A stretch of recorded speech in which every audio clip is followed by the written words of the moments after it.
G'day, Jamie. Welcome to another episode of the Wize Way. How are you?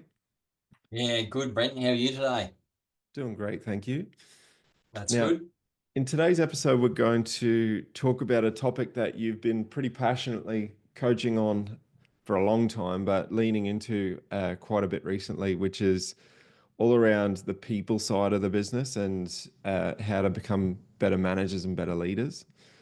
And one of the frameworks that you've been teaching recently is all around the three C's. So before we get into what the three C's are and the specifics of each of those and how they can help us grow our firm, why don't you give us a bit of context and a bit of an insight from your experience as to why you believe this is such an important topic to talk about, and also such a critical topic for firm owners to hone in on if they're looking to grow their firm.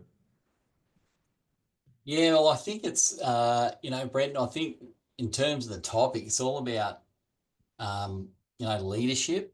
So in terms of, really what are the three probably best traits that leaders would have?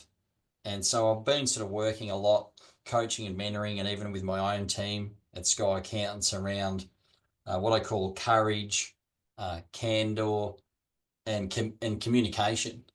And if you look at those three things, courage is sort of doing things anyway when you're fearful of them, probably the definition of courage. And candor is just, basically being honest, having integrity, and, walking your talk in that sense.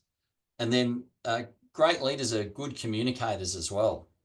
They often over communicate and don't under communicate. And if you can sort of really articulate those three characteristics in your firm, it will help you be a better leader.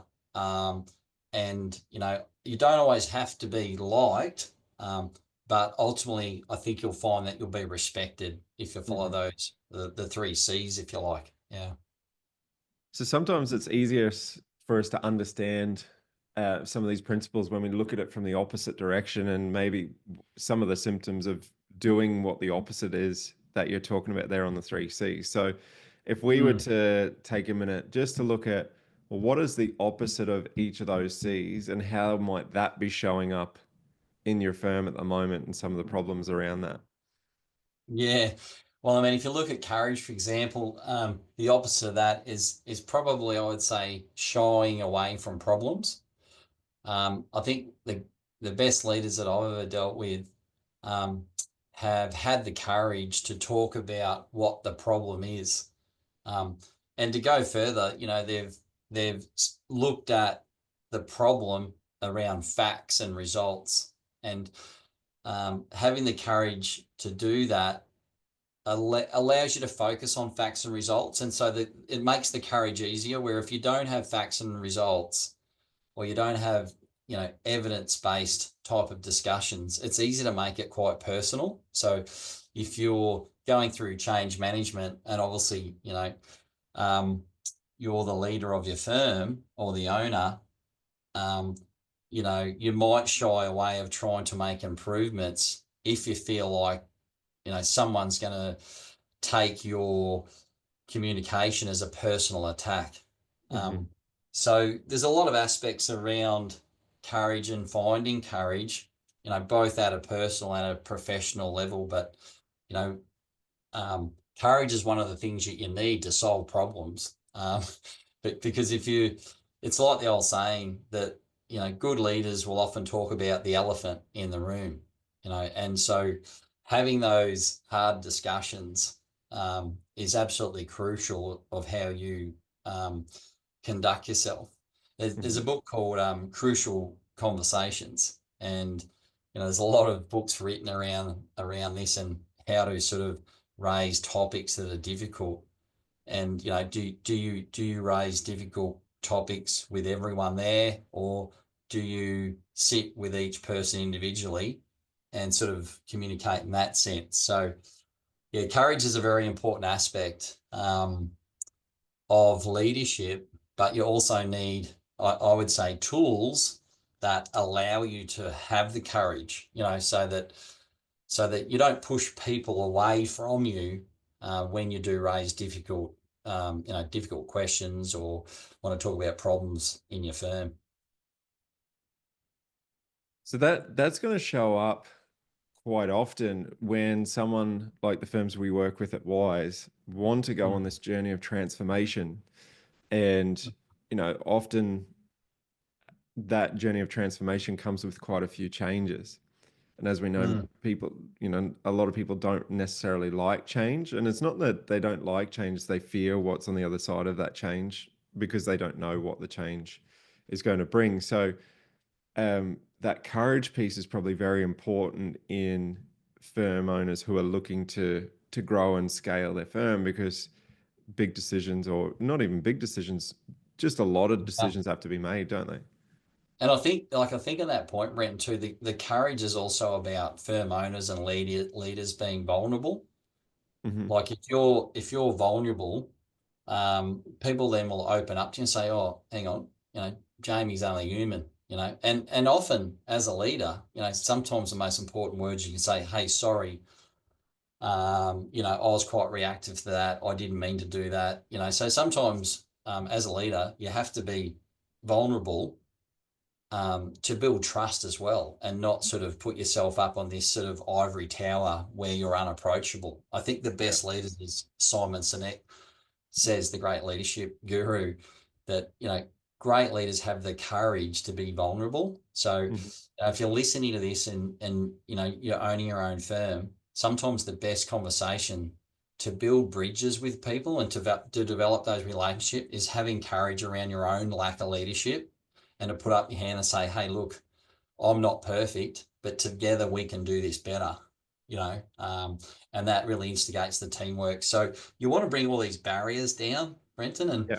so when you first say the word courage, it might, you might have, visions of, assertiveness and power and, go, let's do this. But in fact, for what I've found over the years, is the more vulnerable that I've been, the more buy-in I've had from the team and the crew around me. Say, "Hey, look, Jamie's not so much different to me, but together we Mm.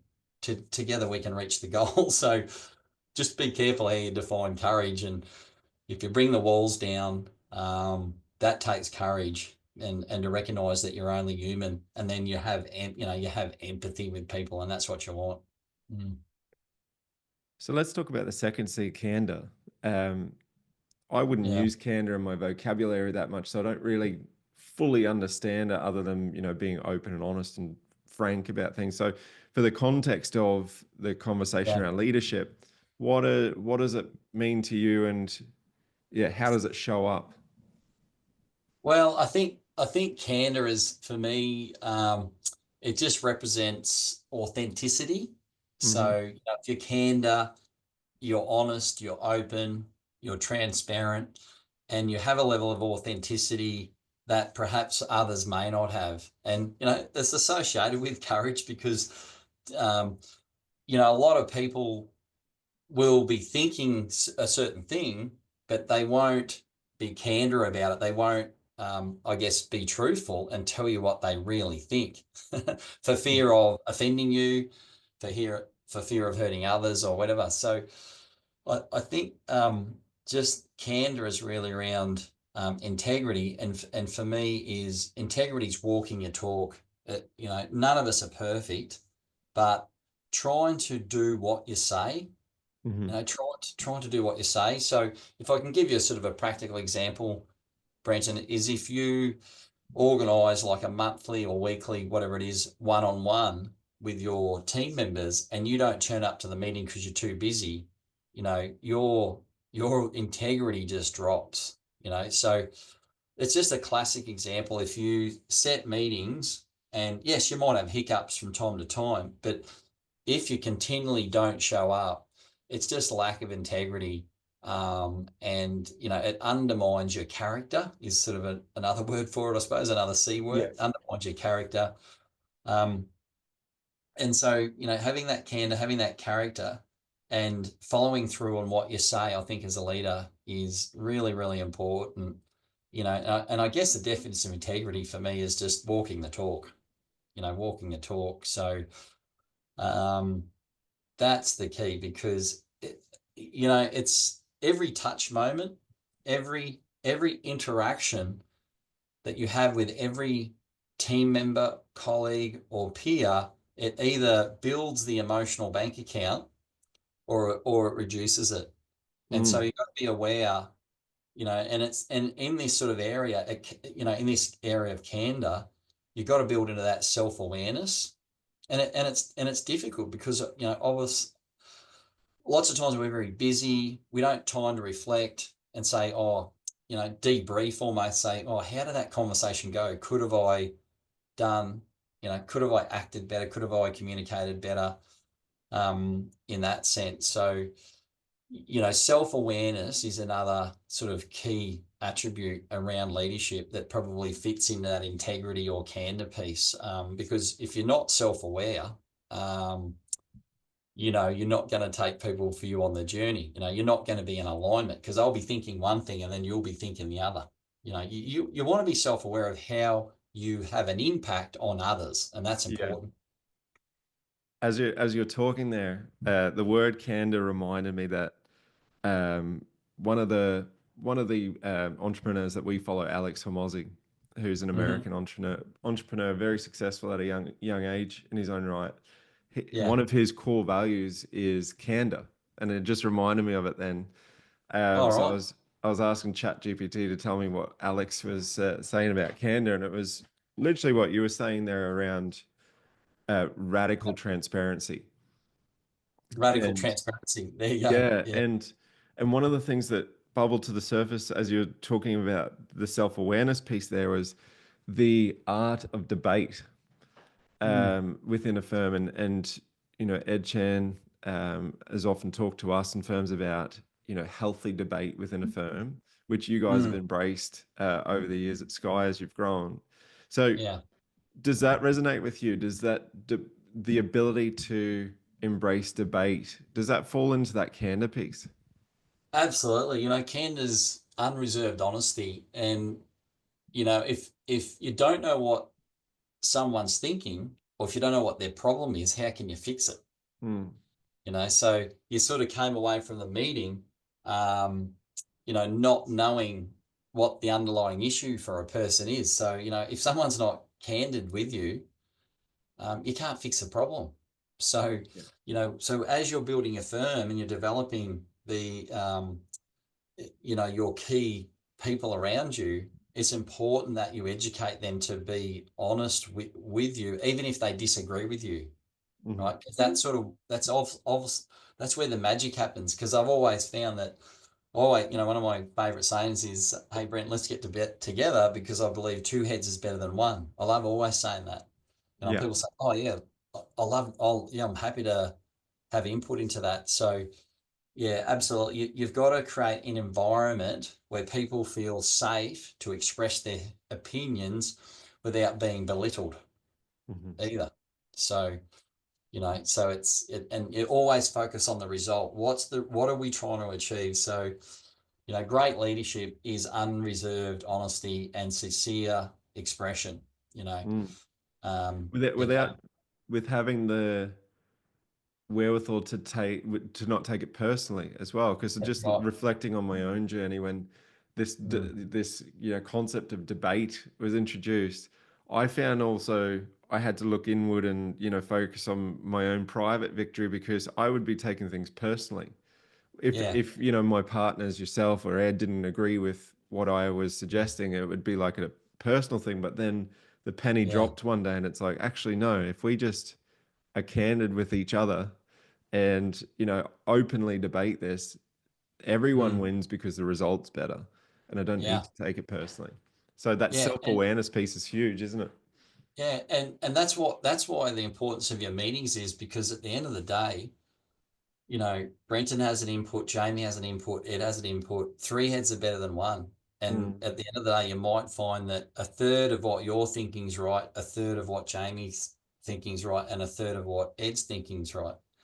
And yeah. so, um, the sum of each individual is ends up being greater than the whole, if you like, as they say. So yeah, three heads are always better than one. And like that's happened to me at Sky Accountants time and time again. Getting the other guy's input has just been game changing. Yeah. So just want to go a little bit deeper on this for a second, because a lot of people listening to this, a lot of people won't be listening to this because they're just not on a journey of personal and professional development, right? And that's just a reality that yeah, Yeah. Well, not a it's lot of soft. people. Yeah, it's Yeah, soft skills really. Like as accountants and bookkeepers, we're all technical, but yeah. what we're talking about here is soft skills. For that one firm owner that has, a team, and they're listening to this and they're actually wanting to embrace this and go on this journey and, improve the culture and improve the communication and everything within their firm. Mhm. Do you have any suggestion on how you drip on your team members to get the concepts that we're talking about? Because they are Yeah. they are all quite personal and Oh, personal development based. absolutely. And it's a good segue into the last topic here. The third characteristic of a great leader is communication, right? Mm, So to take that practical step, Brent, that you said, and you can don't just listen to me on this, listen to Simon Sinek about this, that great leaders speak last. I don't know if you've come across that, mhm, but next time you're in a meeting with someone and you've got three or four or five people or whatever in the room, as a firm owner, practice speaking last, right? And that might be quite profound for you if you're listening to this, but let everyone have their say. Let everyone air their opinion and don't interrupt them, and just listen. Not even listen to reply, but practice the art of empathetic listening and then speak last. And then um, people will then unconsciously sort of move towards you, because the good thing is once you let everyone else speak, you've sort of got all your facts. mhm, You've got more of a picture of the truth, like in the room, of what everyone thinks, and it gives you a great base of understanding of each individual, but also the group dynamic and the atmosphere in the room. And I love what Dr. Stephen Covey says about communication. He says that the highest wish of the human heart is to be understood. Like you think about mhm, it, we all love, like when we have that really good conversation with someone and you just click and you say, "Oh, I feel like I've known you for years." You understand mm. where I'm coming from. you know, and you can only do that you can't do that by talking 80% of the time, can you?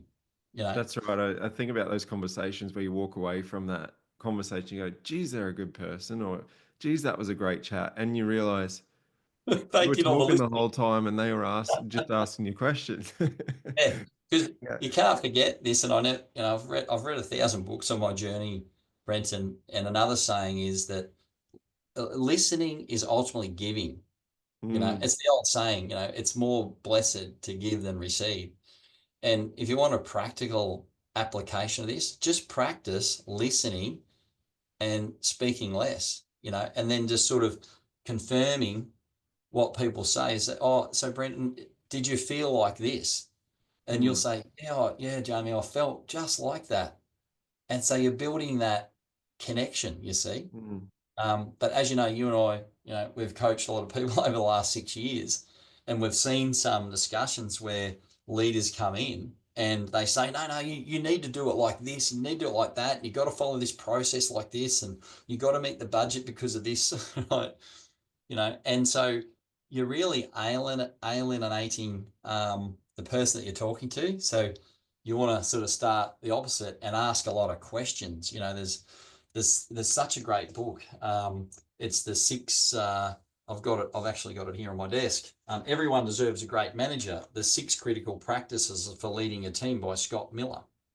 Mhm. And if you go to, I think it's the second critical factor. It's about having one-on-ones, but the book's great because it guides you through the type of questions that you should ask in your one-on-one, and it goes through, uh, you know, personal questions from a career perspective, then team questions, then manager questions. And so it's all about questions.